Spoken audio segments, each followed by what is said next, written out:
let's go to where the pictures show, where the hero wins and the monster grins, and everybody knows that face up in those bright projector lights.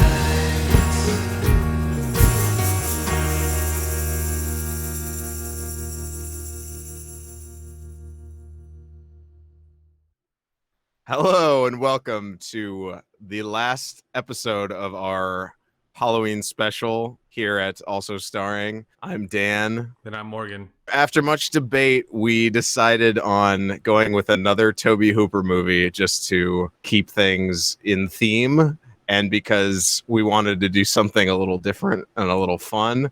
And so we picked the movie Lifeforce, which came out in 1985. Guarantee you have never heard of this movie. I had never heard of this movie. Had you ever heard of this movie before?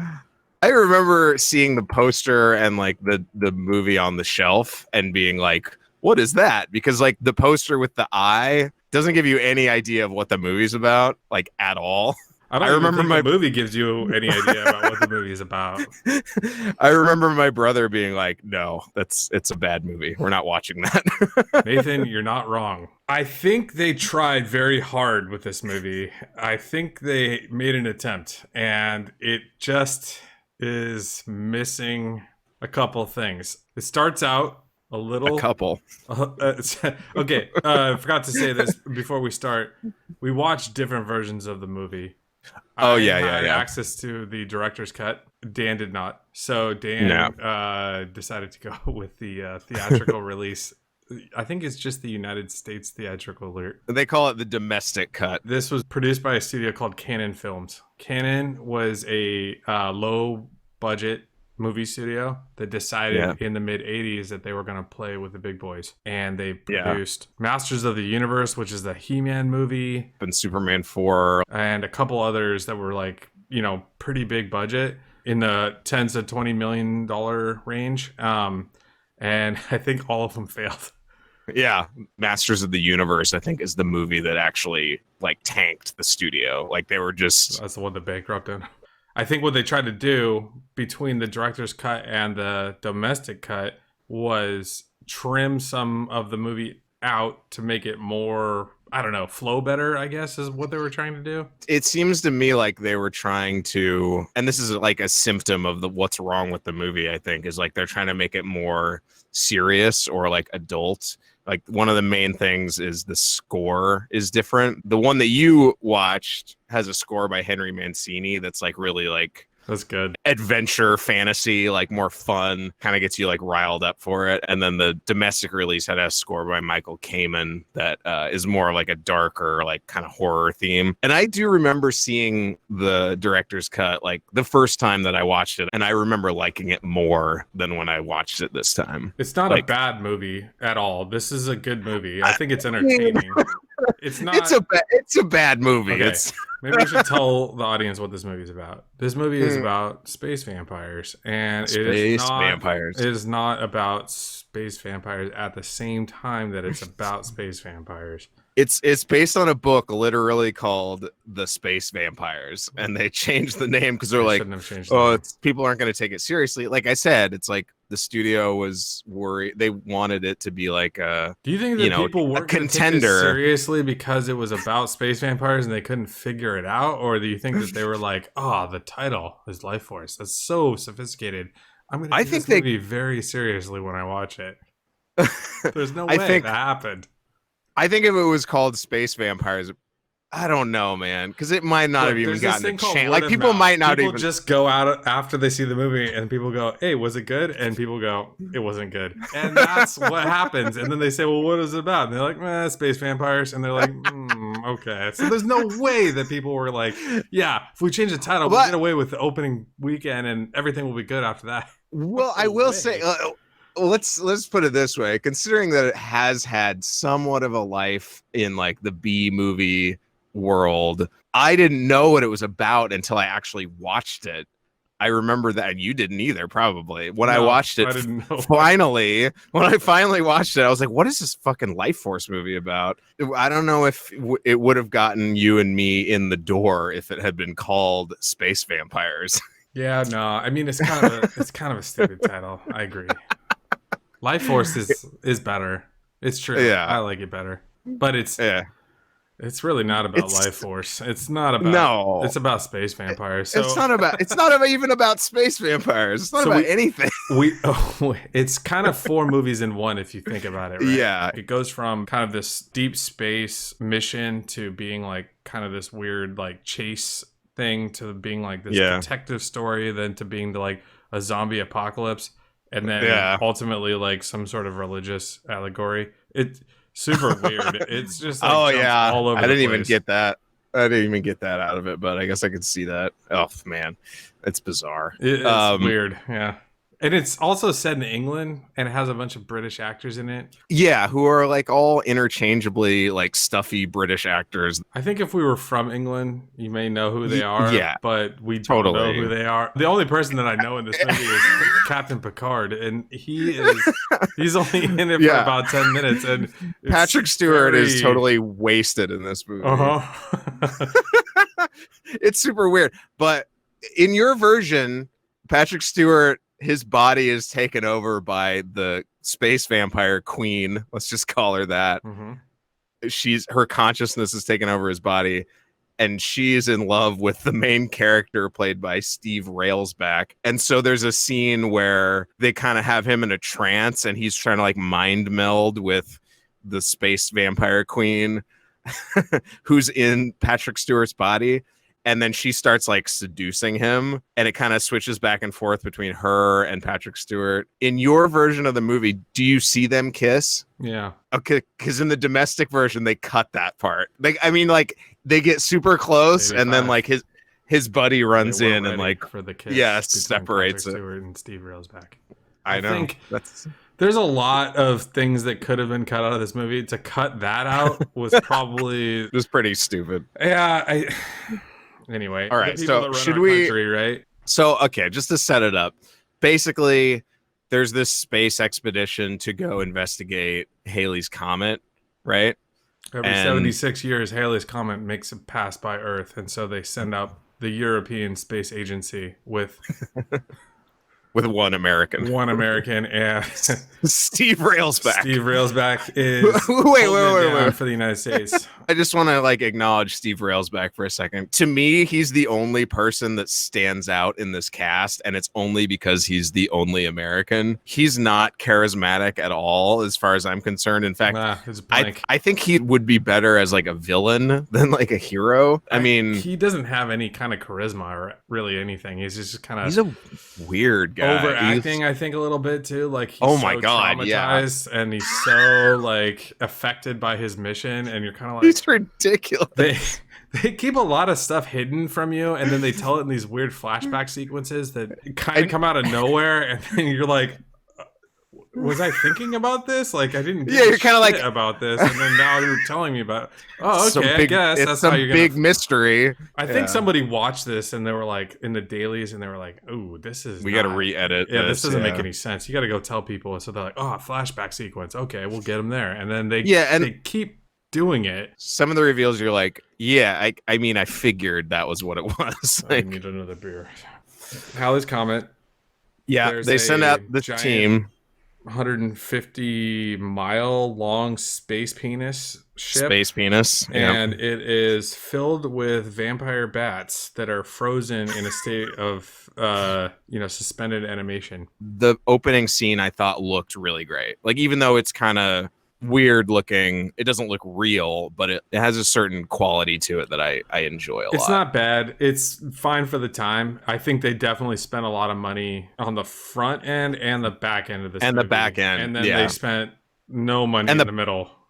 Well, the puppets, the the zombie puppets kind of in the beginning ish. I watched this with my buddy Brett, and he was like, "Oh, this totally looks like Return of the Living Dead," and I was like, it totally does, yeah. Yeah. And it came out in the same year, so I was wondering, is there some sort of we gotta look that up. We gotta look that up and see if there's some connection between There might be the people that did the makeup and stuff. It does look like that. They have almost like a cartoonish look to them.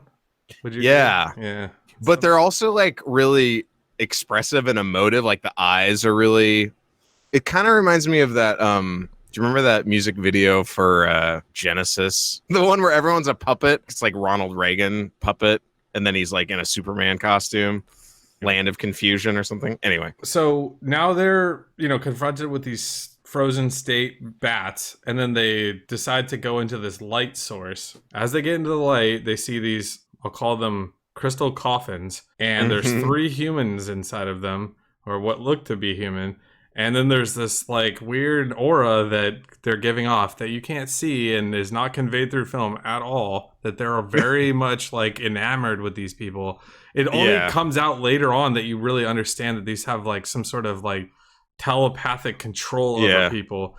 But at the time when you're watching it, you're just seeing this very slow-paced scene play out, and you're like, okay, what the hell is happening here? Certain characters complain of being fatigued, and it's meant to imply that space vampires are draining their life force. No, okay, but here's where this movie doesn't, like, it. They kind of make up their own rules whenever they can, right? Yeah. Sometimes they show you draining physical life force out of somebody with like this blue light that shoots off of them and into their mouth, and then other times they just imply that it's happening. So you're not really sure what the hell's going on. Plus, none of that blue light shit has happened yet, so that you're watching this happen and you're like, I mean, I will give that a little bit of a pass just because like vampire powers are kind of nebulous, and I think that's in tradition of like Dracula and everything. It's like he can suck your blood, but he can also sort of like control you a little bit. It's like they have. So did you get a Mina grades off of Steve Railsback? A Mina vibe? What does that mean? Sorry, from Bram Stoker's Dracula, the character Mina. She's kind of like under the spell of Dracula. Oh, right. And so Surya pointed this out. She's a huge Dracula fan, so she pointed out. She's like, oh, she's kind of like Mina, and I was like, oh, interesting. I was thinking Renfield, like he helps like convey Dracula, who plays him in like, the movie country to country. The 92 Bram's, you fucking Tom Waits. Yeah, I see where you're going. Whatever, there's definitely Dan is a huge Tom Waits fan, and so he's gonna work him into any conversation he possibly can. He's the greatest. Yeah, I know you think so. No, he's great. But I definitely think that they were trying to like play with the script a little bit to try to get some like vampire type stuff out of it. What do you think of the reveal? How they figure out that they are vampires? It's the gentleman. He's an older gentleman, and he's actually my favorite character probably in the whole, and actor probably in the whole movie, and his name is Frank Finlay. I actually made a note of that. He is good. He's actually good. He's got a good like presence about him, and and he's got some like badass moments too. Like I like him. Yeah, but, I mean, there's some pretty cool scenes in this movie that are like, you're like, oh yeah, that was cool. I like the fact that they cut away from him. He's like in the lab and he's got the sword, and it's the first time you see that, and they don't explain where it comes from. And he's looking at some like specimen from one of the vampires, some like tissue sample, and he's like calls in one of the soldiers that stopped the other two. And then it cuts away in a fashion where you're like, okay, something's wrong there. Like probably the soldier who just walked into the room is actually one of the vampires. And you're assuming that when they come back to him, like he's going to be dead or something. And then they don't cut back to him for like, I don't know, like 20, 30 minutes. And you kind of forget about that whole plot line. Yeah. And then when they do cut back to him, he's like, yeah, so I fucking killed that vampire. And he's like laid on the table with a sword in his chest. And it's like, I wasn't sure. Oh, this guy's, I like this guy. I walked out of the room and I missed that part, or if that's actually what happened. No, I didn't really want to like go back. That's terrible. But it's kind of awesome because I'm like, it subverted my expectation. And I was also like, oh, I like this guy. He's kind of badass. He is badass in a weird way, but not enough to save the movie or make you think like, oh, this guy's gonna be the guy that's gonna like do it. I don't know. It does this explanation of like, oh, these vampires have been coming back every 76 years or whatever the period of Halley's Comet is. And he says they probably informed like the old vampire myths, or maybe they themselves are the actual creatures. As they bring the vampires out of the ship, out of the penis ship, they bring them back to Earth with them, and then they kind of slowly realize that the vampires are taking over. So Steve Railsback says, I'm going to smash all of my comms equipment. But they obfuscate that by blaming another astronaut that you don't really know anything about at the beginning, and then only tell you this in a flashback sequence much later in the movie. And so the entire time you're thinking, why do I care about this? And why are you telling me this? Then they kind of explain to you why they're telling you it.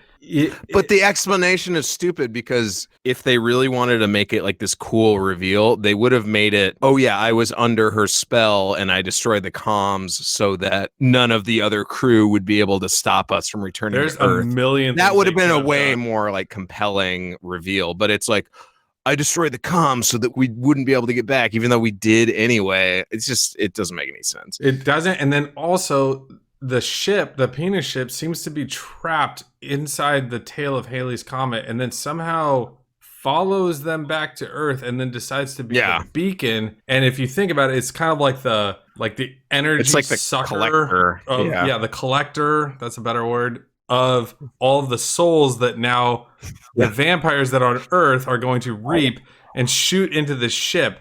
It's just occurred to me, is this the proto like beam of light going into the sky movie? Well, we did mention when we were watching this, because it was three of us, so we were joking around about this movie at the time. Sure.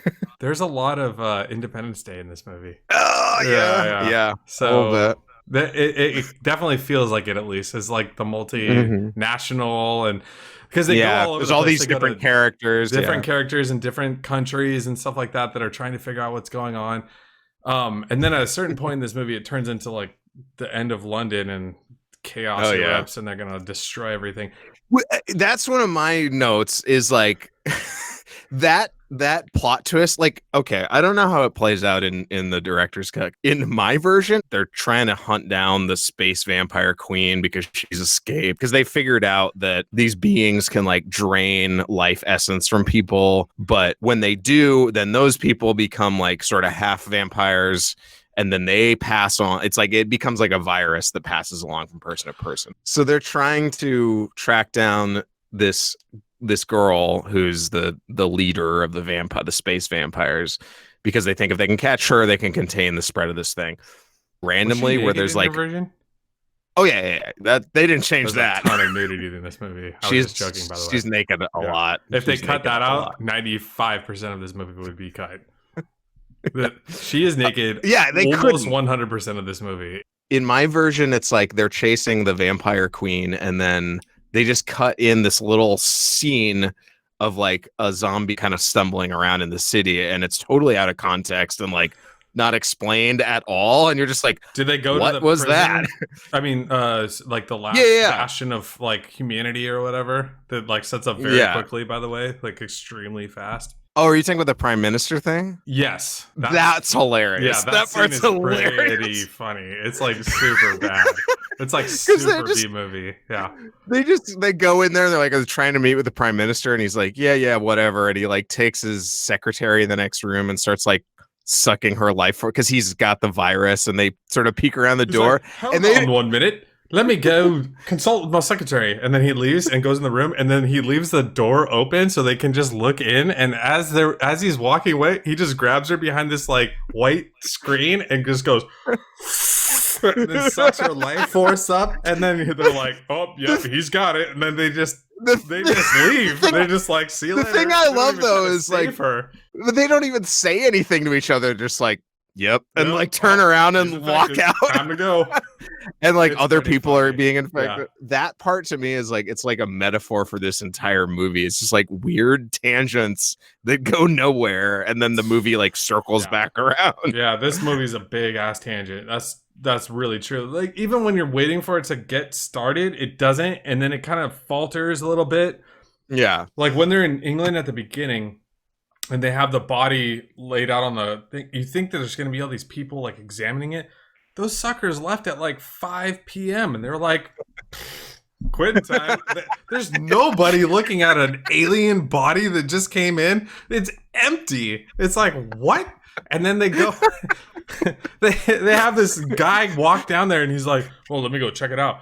And the fucking body comes back to life and sucks his life force out of him and transfers back into anyway. It's just bananas. Like you think that the first contact with an alien species, there would be a little bit more enthusiasm than nobody. I don't know. I like British people probably have like better labor laws than we do. They're just like, it's time to go home. Guards with billy clubs, and that's the entire security force. They don't have guns like, over there. Well, until the SAS guy shows up and he's like, "Oh, yeah, let me show you how it's done." And he is not that great either. Anyway, he teams up with Steve, and then they're like running around. They kind of go on this weird like detective run for a little bit, and they're like interviewing these kids in the park. They're like, "Did you see this lady that escaped from here?"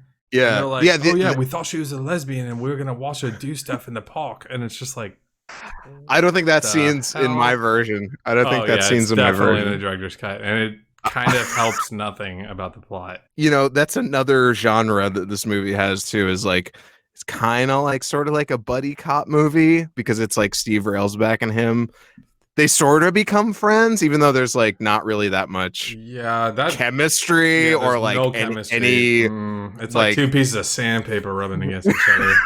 They're not buddies. They don't even have opposite okay, like Lethal Weapon, like personalities. Know that the reason it works is because they're opposites, right? They're kind of like just two dudes that are like, well, this situation is weird, and then they go on this adventure. When they're in the helicopter and Steve Railsback is giving his like monologue about what actually happened on the ship, and he explains how the vampire queen kind of like, you know, seduced him or whatever, and he says like, I was in love on a level that you wouldn't understand. And then he's like, she's not human, she'll destroy you. And I was just like, I mean, your delivery is better than their delivery. Your enthusiasm for those lines is better than their enthusiasm for those lines. I just love it. I love it because if you take the dialogue like out of context, it sort of sounds like two buddies who are like, one of them's like venting about his like relationship problems, and the other one's like, man, you gotta just like stay away from her, she's bad news.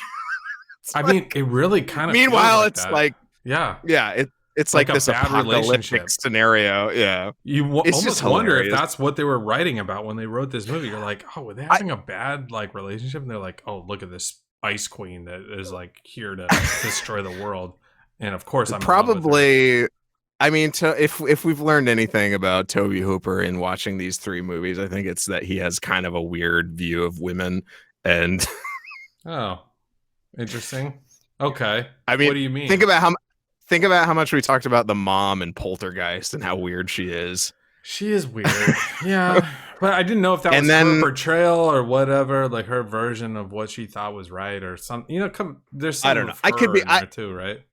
I mean, I could be way. Yeah, sure. I could be way off. He's weird because, according to IMDb, Texas Chainsaw Massacre was inspired by him being inside of a store and figuring a best way out of the store that was crowded on Christmas would be a chainsaw. Oh my god! Yeah. So is he He's a weird dude. We should give a little credit to the Oliver Harper episode. At least that's where I learned a lot of the backstory about this movie. I mean, it's a great episode. But he says that this movie proves Tobe Hooper directed Poltergeist and it proves his director skills. I strongly disagree. I think this movie proves the exact opposite. There's even like a similar moment where shit is like going around the room, like in a crazy fashion. Like there's a vortex or a whirlwind and like chairs are flying around the room and papers are flying around the room. But it's like total dog shit compared to that scene in Poltergeist, where everything's flying around the room. So if you don't have the same like VFX teams and like those kinds of things, like your movie's gonna look different, right? Like yeah. So I think It's But, like- underrated how much like your teams like support you in this stuff, and everybody gives all the credit to either the studio or the director or whatever. Right? Yeah. No, And- that's fair. That's fair. And as much money as they probably had for this, I'm sure it wasn't Steven Spielberg money. It sounded like it might have been actually. I think they Really? threw everything in. They said it was 25 million at the time. Oh my in God. '85. That was huge. So But this is okay. This is my point. In that scene, there's these chairs that are kind of like swinging around the room, but they're half in frame and half out of frame, and so it's pretty obvious that there's just some mechanism that's above the frame that's like turning these chairs around, and it robot looks arm. so Wow. mechanical and fake. It's like, oh God, that's really bad. I mean, compared to the little girl's room in Poltergeist, right, where she has Yeah. like, this insane stuff that's going on. Yeah. Mm-hmm. No, you're right. Yeah. Nothing about the visuals in this movie are really that great. There's a couple of creature effects, and like I like when the Yeah. guard at the beginning kind of blows up when he's in the cage. Like that was cool. Yeah. Um, Yeah, when he runs towards the bars and he just kind of explodes. The main vampire lady, when she shows up in the helicopter as like the blood version of her, I thought That was like, cool. very ambitious. Like Yeah. something that probably could be done today very easily was like that was for the time very ambitious. Even if the like fake Patrick Stewart head was I'm like that was such a weird look. I was like, is that him or is that a fake head? And if it's a fake head, like why? They have 3 vampires in total in this movie, but Yeah. 2 of them Two of do whom- nothing at all. Yeah, you don't see him at all. And one of them hardly. was Mick Jagger's brother, which I think was Yeah. really cool. And apparently it was supposed to be Billy Idol. Yeah. And then the It's other clear- one turns into this like giant bat in front of the church. And then What did you think of the bat effects? Because I kind of like it, but the face is like terrible. they're not good. I mean, they're okay. Yeah, it's like- it's just it looks stupid. There's way too much light on it. They should have like hid it away or something. Yeah. That's not that good. I think this movie is definitely inspired other folks to like do something. Like the movies Yeah. that come to mind are Species and Under the Skin. Mm. And both of those Mm. movies I feel like took Mm. a very similar idea of like taking a very beautiful woman and then like making her completely naked, and how that has an effect on society and how that can change people's minds very quickly about how to act in the world. And this movie doesn't make it its focus, but it sure happens an awful lot, and it's kind of interesting how they just write it off. So the actress that it was her first role, and she's beautiful, but she's also not an English speaker, so she has no lines, and she just is kind of Yeah, they said she learned her lines phonetically or something like that. She's But that like, by the fuck end of the around. shoot, she had learned English, or at least enough. There's Isn't no there? wangs in this movie. There's a lot of boobs, but there is no wangs. lot of boobs. They completely Yeah. eliminate wangs. Well, other than the spaceship, they wanted to amp up the sexuality and the sensuality, right? Because that's like intrinsic to vampire lore.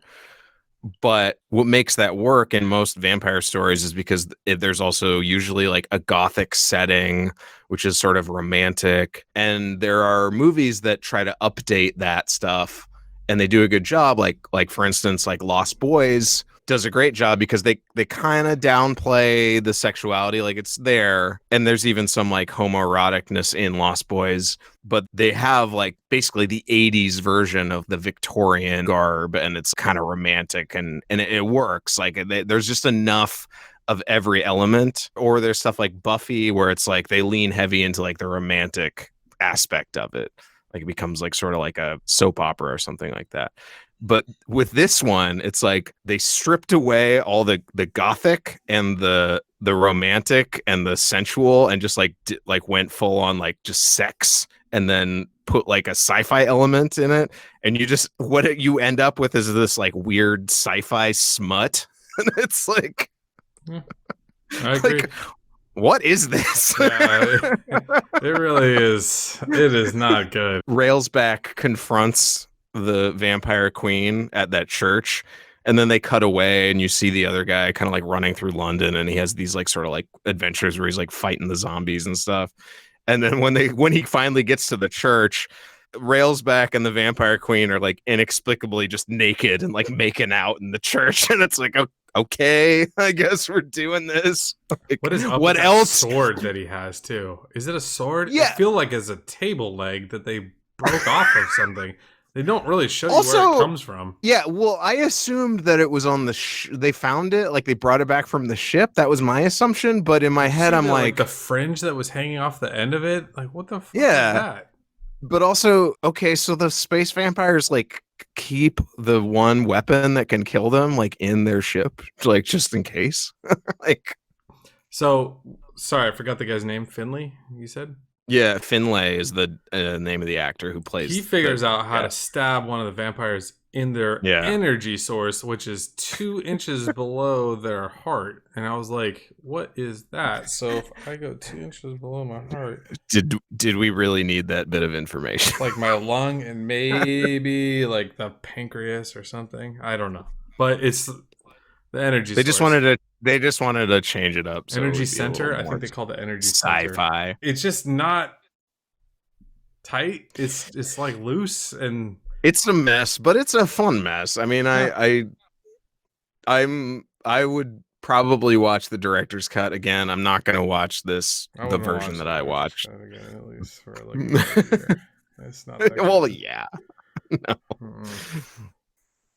But it was interesting watching the sort of trajectory of Tobe Hooper's career over the last week. It's sort of like he made some friends, then cocaine and Dr. Pepper brought him down to earth, and then he was like, I can do this on my own. He needed some help.